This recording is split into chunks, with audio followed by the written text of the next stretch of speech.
It's been a crazy day today with IGN dropping a major article on Lorcana and Lorcana updating their official website, which means we've got a lot of information on the first chapter along with brand new cards. Let's do a breakdown.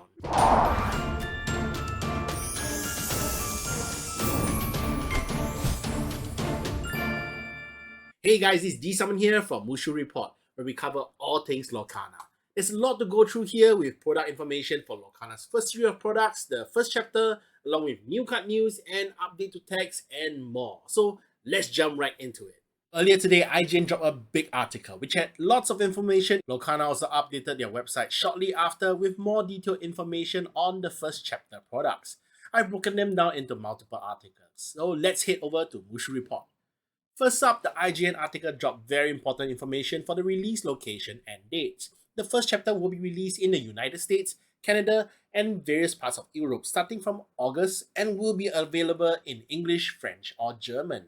The product will first release in local game stores on August 18, followed by mass retail release on September 1st, so those are dates to look out for.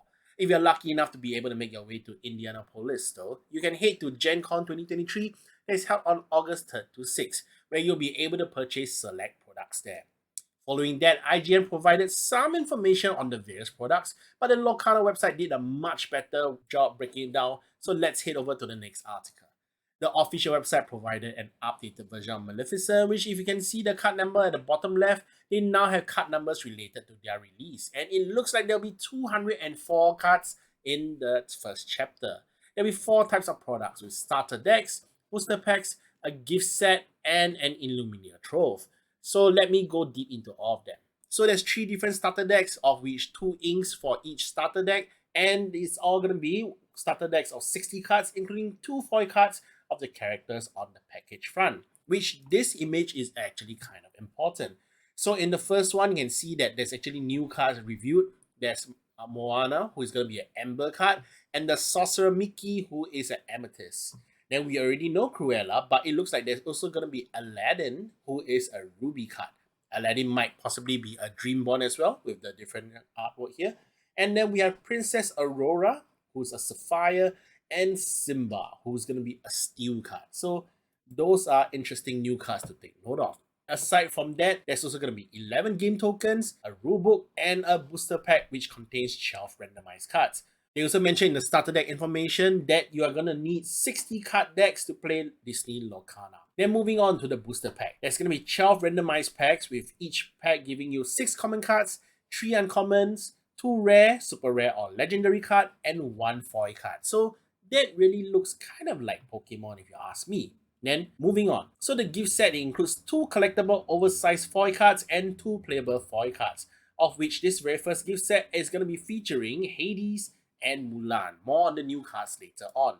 Aside from these 2 cards, there's going to be 34 game tokens, or probably tracker tokens if you actually look at the information over here.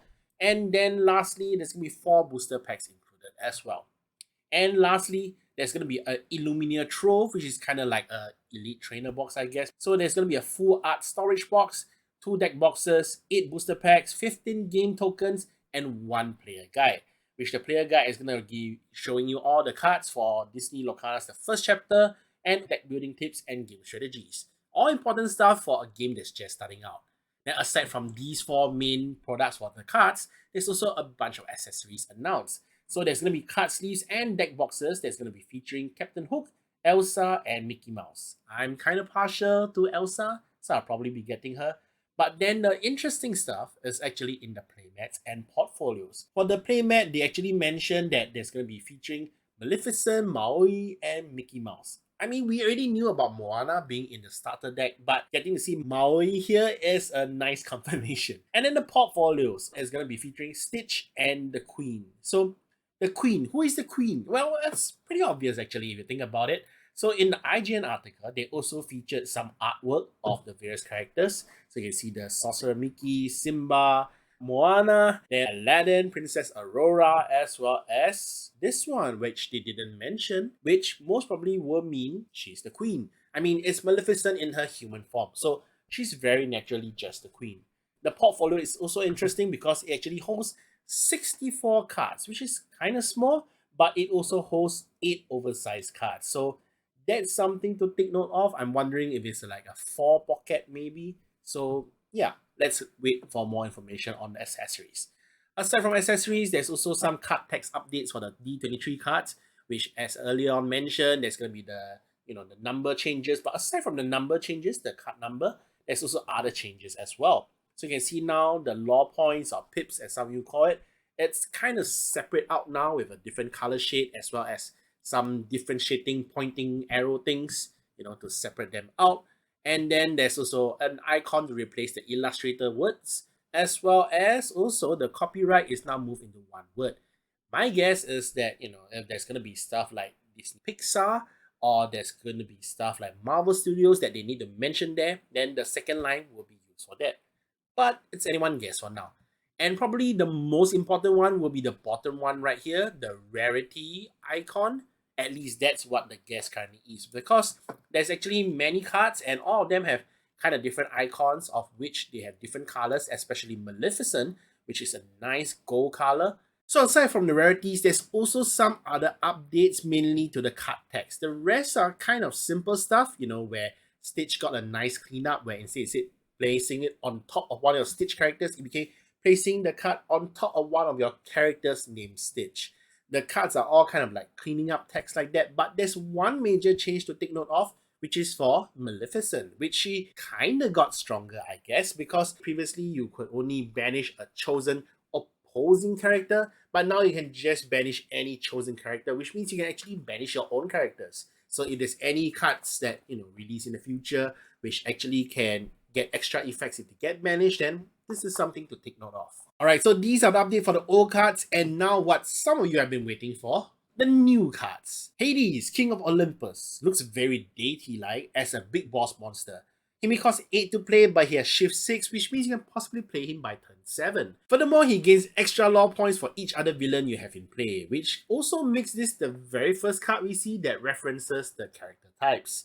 Hades looks to be a big bad boss monster that you use shift to bring out earlier and make your opponent worry about having to get rid of him before you gain a whole lot of lore points. So that's Hades. Mulan Imperial Soldier, on the other hand, really feels like a soldier of an army. She's a 5 cost with 4/5 stats similar to Jumba Jukiba, but she also has a pretty sweet effect.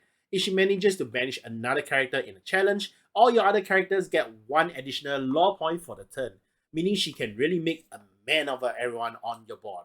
Pretty good.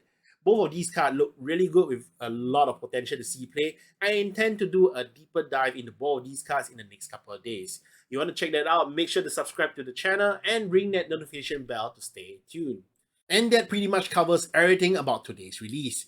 I'm really excited with all the news that dropped today, so I spent hours just updating the wiki, doing up the news articles, then finally working on this video. So I hope this was all useful information for you. If you found this useful, do like the video too. Thank you everyone for watching. This is D Summon from Mushu Report, signing out.